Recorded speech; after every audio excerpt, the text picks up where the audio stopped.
Hey guys, good morning. I am out doing a quick little garden walk this morning. We have had some pretty serious thunderstorms. There were some like downdrafts maybe that knocked a couple things down.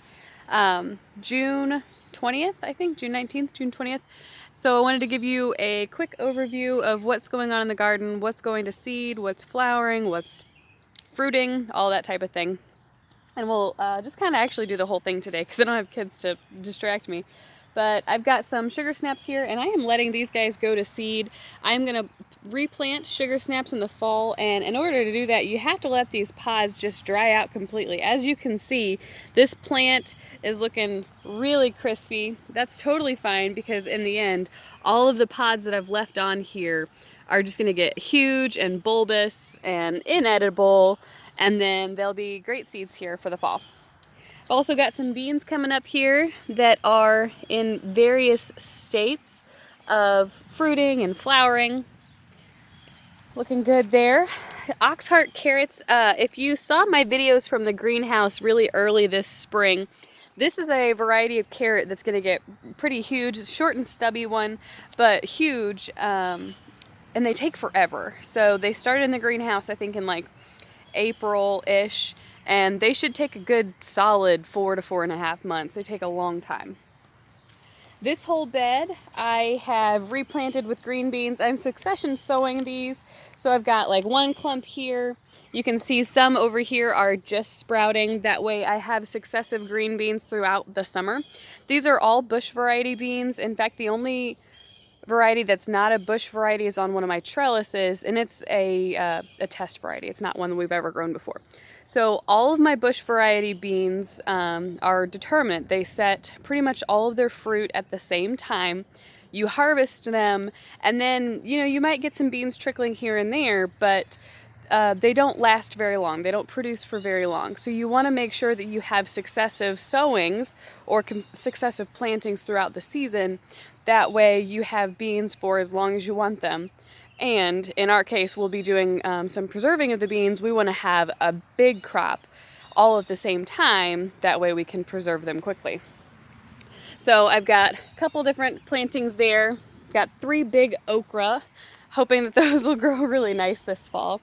Here's one of the varieties, and these will actually be done, I think, first, but this is a red swan bush bean. I've also got some purple TP beans in here. I've got some green variety beans, just a whole bunch of different kinds. And I like to plant a lot of different variety and see what we like best. It's just something that I enjoy. It makes it interesting for me. I've got some squash coming on here now, actually. So this is something interesting, and I'll show you a different squash later in the video. But I transplanted this squash earlier this spring. And the test, I guess, was whether or not I could transplant a squash and get fruit from it faster than I could if I direct sowed one in the garden. I will say in most cases, I think the answer is maybe only slightly, because the other ones are a lot bigger already. They're not setting flowers yet, but this one is still a very small, like compact variety, or a compact size, and it's already setting flower. So I'm not sure which will be healthier in the long run, but these are definitely not, these are a little further ahead, not as big. I've just got some flowers coming in here and there. I just love them. They're so, if you can have a pretty space, why not? Here's another little test, and I'll just kind of give you a rundown on what I did.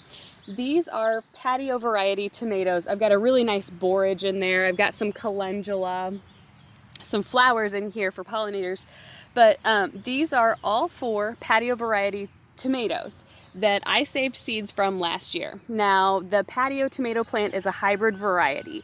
So what that means is that when you save seeds, you're never guaranteed to get anything true to parent. So you can get a variety of different things happening when you do that.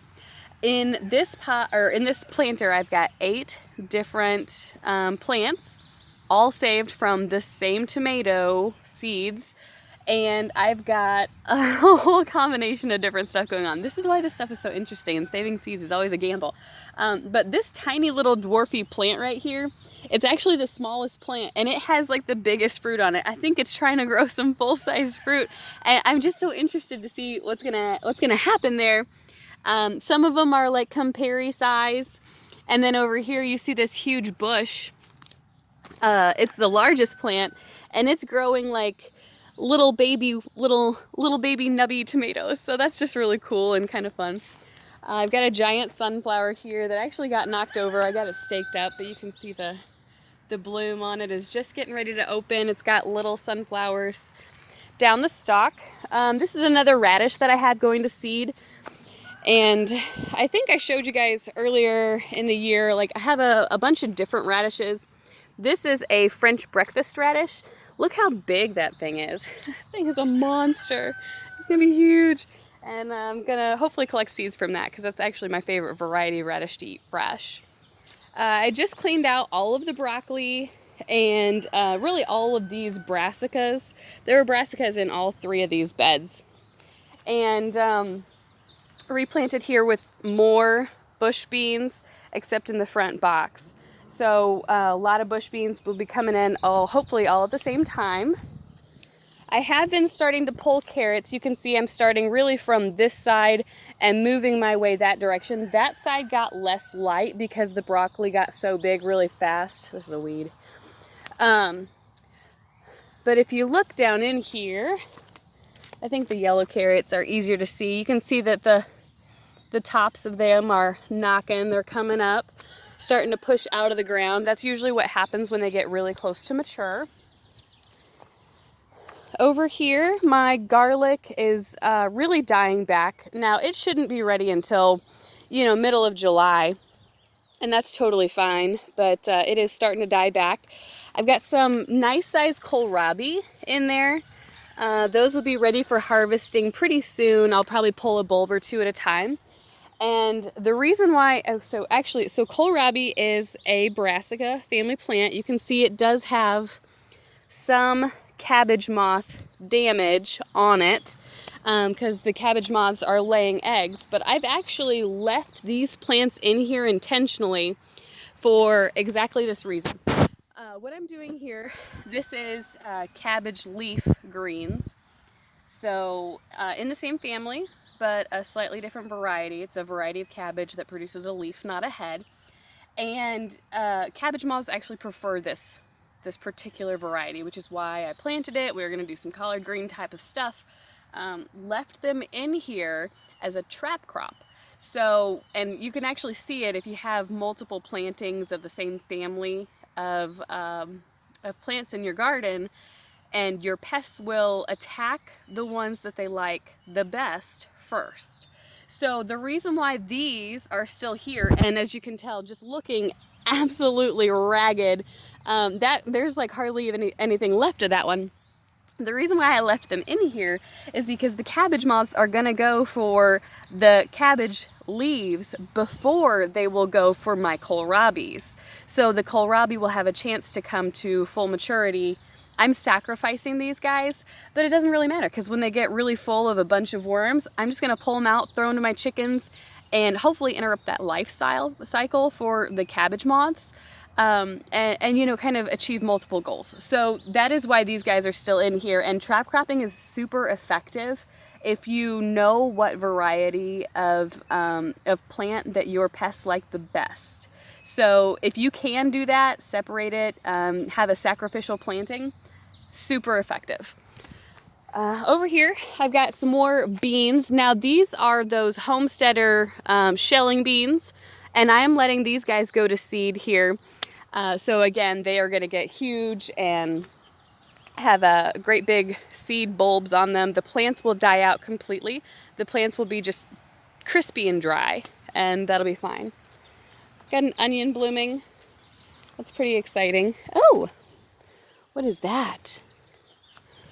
I don't even know what that is. It almost looks like a hornworm. Hello. No idea.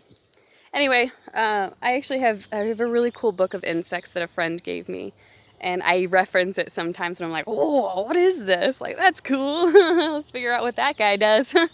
So over here I've got some more peas, and it's funny because some of these bushes are like super dying back, setting their last fruit, and then some of them are like trying to hold on so hard, they're like, no, we gotta produce more. And this one's even still flowering. It happens. It's all a journey. Over here I've got some onions that I'm doing a little test with, you know, topping some of your onions versus not topping your onions to see if you can get bigger bulbs. These radish seed pods are getting huge. Now, if you can see this, that's a 7-foot bed, and that is 2 radishes right there. Two teeny tiny little radish bulbs that I did not pick, and they're huge. They're going crazy. I've got a poblano pepper here, looking good. Some flowers, you know, some marigolds. I think that's a daisy. It looks like a daisy. Looks like a daisy to me. Maybe it might not be a daisy. We'll know in a couple weeks, I guess. Over here, I've got some cucumbers down this trellis. I don't know what's going on in that far corner. I have reseeded that corner like 4 times, and it's just not. There must be something eating my seeds, I think. But if you look down here, got a lot of blossom set. Got some fruit developing. Same thing kind of going on all the way down the line. And then one of them, that one's got a big cucumber on it. And that cucumber, you know a cucumber is ready for harvest when this blossom dries up and falls off. So probably tomorrow I'm thinking that cucumber will be ready, and thus will commence the season of cucumbers at our house. So excited about that. Got a couple more tall sunflowers. 2 of them got toppled over in the wind, but they should perk back up. So we'll see how that goes. Asparagus is looking good. These are some dahlias that I have. They have not set their blossoms yet, but maybe soon. Then I've got mint. You always want to put your mint in containers, just so you know. Highly aggressive, invasive. All mint is invasive. So I've got some mint. I do have a rosemary there. These are all mints, actually, and they're all in containers. Spearmint is my favorite. I dry it and make tea and all kinds of stuff. More things going on here. So tall sunflowers. I've got just some flowers, some gladiola back there, zinnias, lavender. This was the one strawberry plant from my kids planting earlier this year in their little vertical planter, and the guy's not looking very happy. Pretty sad for strawberries, for their strawberries. But all of these plants around the perimeter here are actually all strawberries, so we'll see. I do have, this is a spaghetti squash, and it is setting both male and female flowers. So that's a male flower there. The female flower has a